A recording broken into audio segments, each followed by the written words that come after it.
दोस्तों नमस्कार। Stand up comedian Kunal Kamra को आप जानते ही होंगे। एक वीडियो उन्होंने अपने ट्विटर हैंडल से जारी किया और यूट्यूब पर अपलोड किया। उसके आते ही कब्र खोदने माने औरंगजेब की कब्र खोदने के लिए बेताब भक्त मंडली की बाट लगा दी। आलम यह है कि आज सुबह से कुणाल कामरा ही सोशल मीडिया पर छाए हुए हैं। कुणाल कामरा को जान से मारने की धमकी दी जा रही है। कुणाल कामरा पर एफआईआर दर्ज की गई है और जिस ऑडिटोरियम में उन्होंने वो कॉमेडी की थी उसको तोड़ दिया गया है। शिवसैनिक माने एकनाथ शिंदे की पार्टी के जो शिवसैनिक हैं उनका तांडव दिखाई दिया है और एक विधायक तो सीधे ही धमकी दे रहे हैं कि पूरे हिंदुस्तान में कभी नहीं छोड़ेंगे। कुणाल कामरा को तो एक ने टेलीफोन पर धमकी दी तो उस पर भी वो कॉमेडी करते हुए नजर आए। उसने धमकी देते हुए कहा कि तुमने मेरे आका को ऐसे ऐसे बोला। कुणाल कामरा ने पूछा किसको, तो कहा कि सीएम साहब हमारे एकनाथ शिंदे। कुणाल कामरा ने पूछा कि अब भाई ये सीएम कहाँ है, अब तो डिप्टी सीएम हो गए। तो वहां पर भी कॉमेडी उन्होंने कर ली, लेकिन कुणाल कामरा ना डरे हैं और ना ही दबे हुए हैं। हालांकि सवाल तो ये पूछा जा रहा है कि कुणाल कामरा के उस पैरोडी से इतना डर कि तोड़फोड़ चालू हो जाए, जान से मारने की धमकियां शुरू हो जाएं। दरअसल ये जो सत्ता तंत्र की भक्त मंडली है, सत्ता समर्थक जो समूह है, जो इकोसिस्टम है सत्ता तंत्र का, वो बेहद कायर है।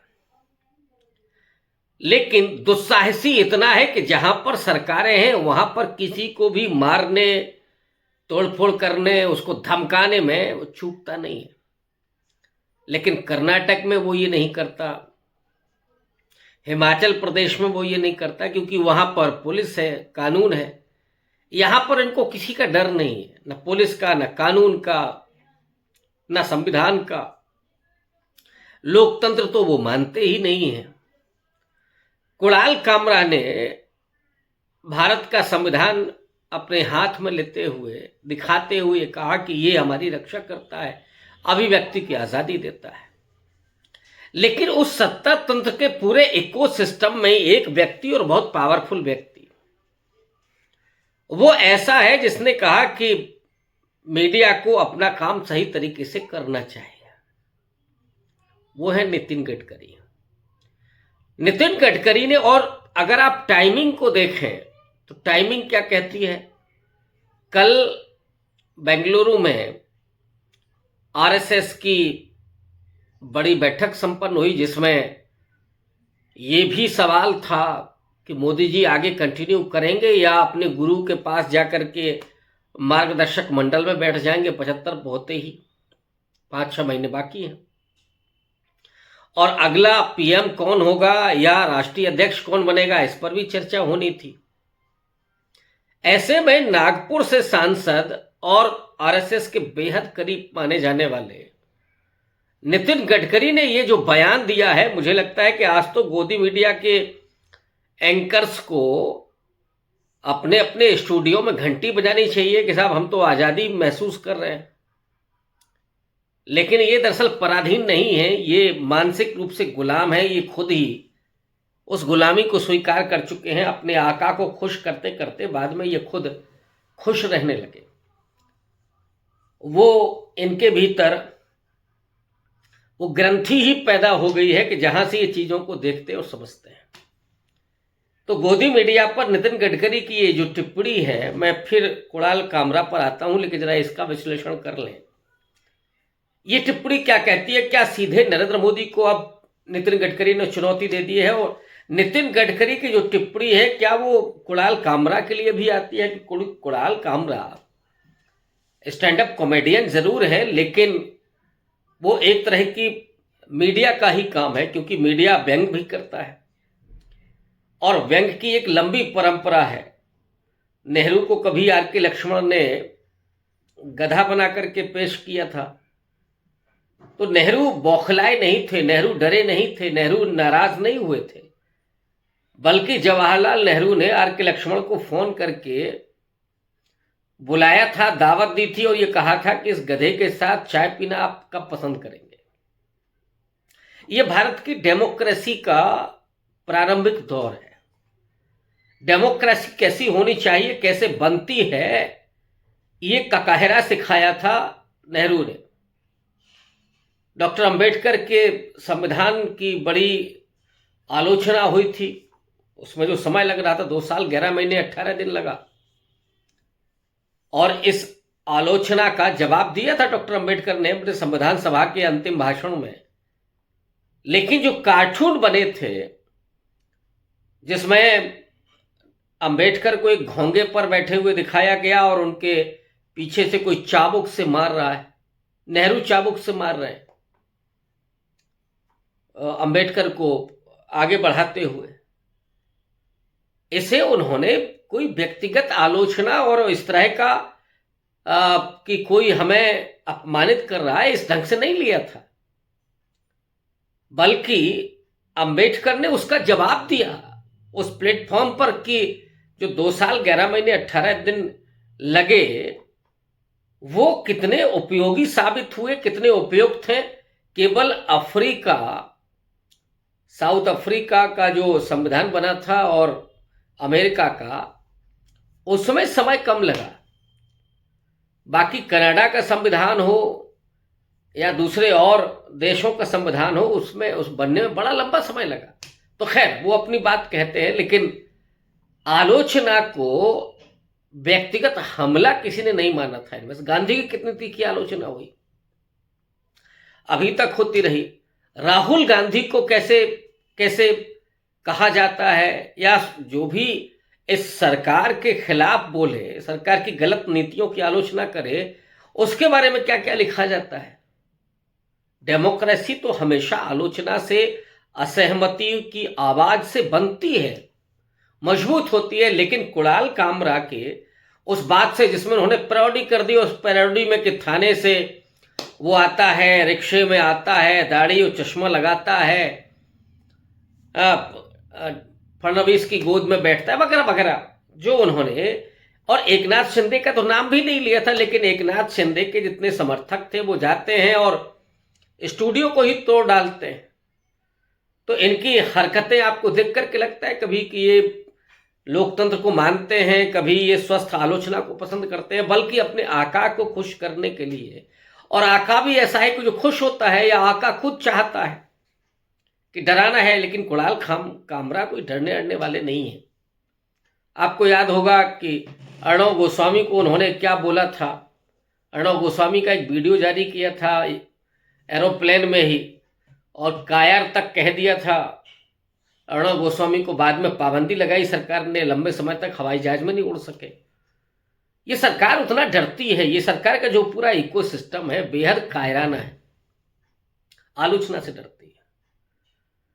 तानाशाह भी कहा, और वो नरेंद्र मोदी के लिए कॉमेडी थी, ये एकनाथ शिंदे के लिए कॉमेडी थी, और कुणाल कामरा ने भले ही नाम न लिया हो, लेकिन कह तो सब दिया है। और मुझे नहीं लगता कि वो व्यक्ति ये कहने से डरेगा, हिचकेगा कि साहब हमने किसके लिए कहा है।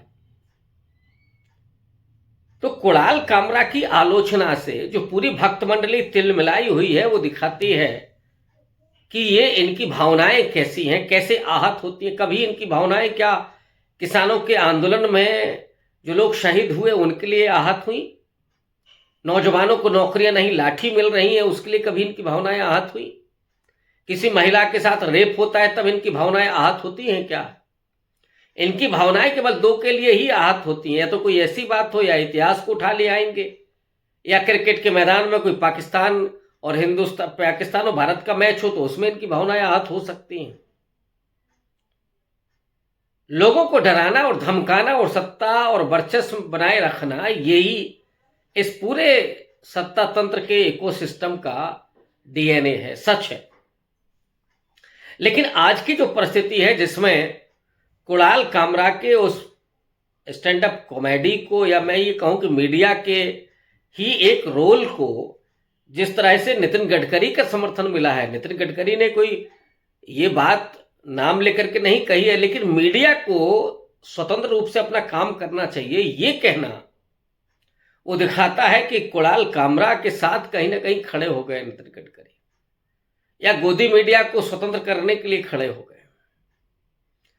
देखना अब ये है कि इसका क्या असर होता है। मोदी की विदाई क्या अब 6 महीने में हो जाएगी? क्या नागपुर का जो सरसंघ चालक या आरएसएस के लोग हैं उन्होंने तय कर लिया है कि अगले 6 महीने में मोदी जी को विदाई देनी है, और अगले प्रधानमंत्री या राष्ट्रीय अध्यक्ष अभी कौन होगा 30 मार्च तक तो आना है, उसमें ही तय हो जाएगा कि आरएसएस ने कितनी चूड़ी टाइट की है गुजराती लॉबी की, या गुजराती लॉबी अपना खेल कर गई है। लेकिन नितिन गडकरी की जबान, नितिन गडकरी की भाषा ये कह रही है कि कुछ अंदर पक रहा है, कुछ चीजें तैयार हो चुकी हैं, और नितिन गडकरी जिसमें बेनिफिशियरी होंगे। नितिन गडकरी अपने अलग व्यक्तित्व को जो प्रस्तुत कर रहे हैं वो आने वाले भविष्य में उनकी बढ़ती भूमिका का संकेत करती है।